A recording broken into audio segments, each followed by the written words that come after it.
জামের মিনার প্রত্নতাত্ত্বিক ধ্বংসাবশেষ আফগানিস্তানে অবস্থিত ইউনেস্কো স্বীকৃত একটি বিশ্ব সাংস্কৃতিক ঐতিহ্য।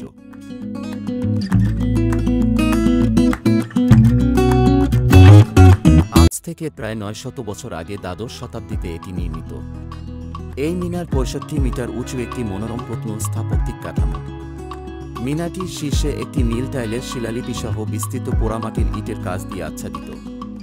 এটি স্থাপত্য এবং শৈল্পিক ঐতিহ্যের চূড়ান্ত প্রতিনিধিত্ব করছে।